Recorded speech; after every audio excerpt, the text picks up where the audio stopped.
எல்லோருக்கும் வணக்கம். ஏற்கனவே நம்ம மின்னூட்டத்தின் அடிப்படை பண்புகளில் ஃபஸ்ட்டு பண்பு என்னன்னு பார்த்துருக்கோம். ஓகேவா? அந்த ஃபஸ்ட்டு பண்பில் என்ன பார்த்துருக்கோம்?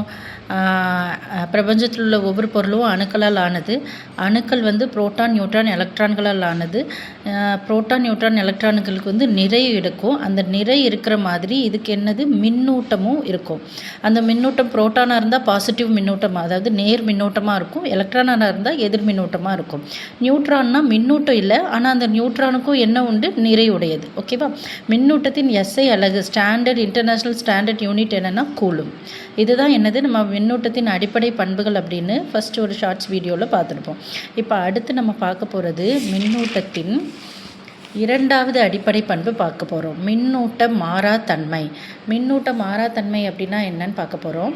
ஒரு பொருள் இன்னொன்றால் தேய்க்கப்படும் போது ஒன்றிலிருந்து மற்றொன்றிற்கு மின்துகள்கள் இடம்பெயர்கின்றன என பெஞ்சமின் பிராங்க்லின் கூறினார். பெஞ்சமின் பிராங்க்லின் என்ன சொல்லியிருக்காருன்னா, ஒரு பொருளை இன்னொரு பொருளால் நம்ம தேய்க்கிறோம். இப்படி தேய்க்கும் போது அந்த ஒரு பொருளிலிருந்து இன்னொரு பொருளுக்கு மின்னூட்டம் என்னது இடம்பெயர்கிறது. ஓகேவா? இப்போ பாருங்கள், ஃபார் எடுத்துக்காட்டு, கண்ணாடி தண்டினை பட்டு துணியால் தேய்க்கும் போது எதிர் மின்னூட்டம் பெற்ற மின்துகள் கண்ணாடி தண்டிலிருந்து பட்டு துணிக்கு இடம்பெயர்கிறது. சரியா? எதிர் மின்னோட்டம் ஒரு இதிலேருந்து இன்னொரு இதுக்கு நம்ம வரசும் போது என்னாகும்? இடம்பெயரும். இதனால் கண்ணாடி துண்டு பாசிட்டிவ் சார்ஜும் பட்டு துணி அதாவது நெகட்டிவ் சார்ஜ் எதிர் மின்னோட்டத்தையும் பெறுகிறது. சரியா? இப்போ இதிலேருந்து நம்ம என்ன தெரிஞ்சுக்கிறோன்னா, மின்னூட்டங்களை ஆக்கவோ அழிக்கவோ இயலாது.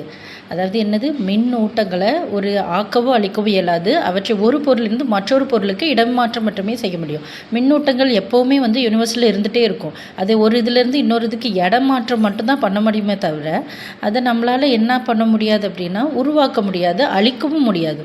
இதுவே மொத்த மின்னூட்ட மாறாத்தன்மையாகும். இதுதான் என்னது? மின்னூட்டத்தின் இரண்டாவது அடிப்படை பண்பு. ஓகேவா?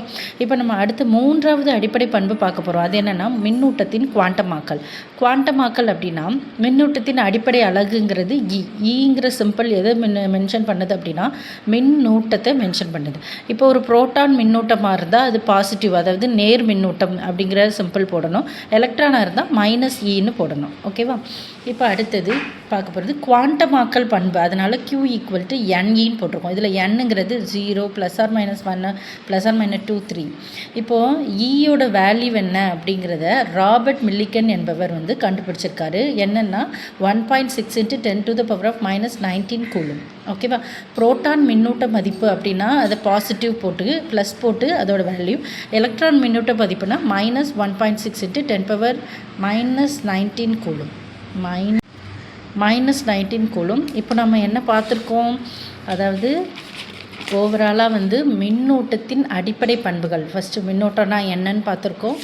அடுத்தது என்னென்னா மின்னூட்டம் மாறாது. அது ஒரு பொருளிலேருந்து இன்னொரு பொருளுக்கு ட்ரான்ஸ்ஃபர் தான் ஆகும். அதை நம்ம உருவாக்கவும் முடியாது, அழிக்கவும் முடியாது.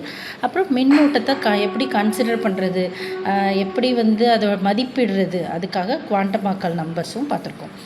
ஓகேவா? நெக்ஸ்ட் கிளாஸில் அடுத்த லெசன்ஸ் பார்ப்போம். தேங்க்யூ.